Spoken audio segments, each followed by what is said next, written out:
Hey everyone, welcome to my messy potting shed. Today I'm potting up my Bunnings haul. It was so exciting. So I have two cannas here. They're so beautiful. Absolutely love those. We don't have a lot of flowers in the garden, so I'm really excited to add some of these beautiful flowers. I actually got one of these for only $6, so that's a real bargain to me. The other one was $10. Normally I'd put them straight in the garden, but I actually want to divide them up in a few months once they... I could divide them up right now, but I'm thinking I might grow them up a little bit, and then once they get a bit bigger, I'm going to divide them up so I can have a whole nice border of cannas. So we'll start with this one. Let's get her out and see what she's like. Look at that root ball. Absolutely amazing. So I like to just tease them out just a little bit to make sure they're not too stuck in there, just to create a little bit of room. So they were in about a 5-inch pot. I'm going to go up to an 8-inch pot. I don't like to make too big steps in pots, but I think the 8-inch is going to be just fine.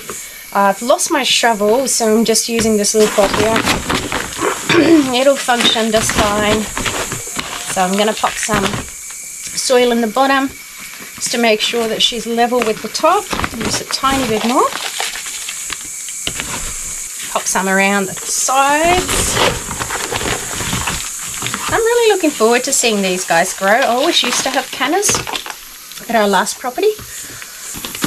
And then with anything you put up, just make sure that you give them a really good water in as well. So I'm using this Searles potting mix at the moment, and it's actually got fertilizer built into it. So I'm not going to fertilize this, but what I am going to do is cut this flower off, just to make sure that most of the energy goes into the roots and not keeping this flower alive. So I think this one's ready to go. We'll give her a water, don't forget. On to this fella, my Canna South Pacific Rose. Now I can see, I don't know if you can see that, but this one is incredibly ready to be repotted. We're actually going to struggle a little bit to get this out. I can't even squeeze the pot at the moment. So we'll see. No way. So if it's too hard, I'm actually going to cut the pot, because I prefer cutting the pot versus hurting the plant.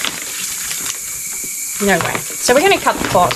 One thing I did just notice, I don't know if you see it under here, this little fella definitely cannot stay. So, sorry mate, you're out. So I'm going to get something to cut the pot with, and I'll be back. So I decided to just use the secateurs to get the pot open. So I made a bit of a cut, and I'm actually just kind of ripping it. So I went on the other side from the big bulge on that side, because I'm thinking that is a growing shoot, so I don't want to hurt that shoot. So let's see if she'll come out now. Yep, there we go. You could just about, you know, if you gently took these two apart, you would actually have two plants. I'm not going to do that just yet. I like them to grow up a bit. And see this one? I can't even hardly create any room in this one. She's just feels like a bit of a rescue project, this one. I'm going to leave it at that. I'm going to have to go too hard with that. So let's go ahead and pot that up.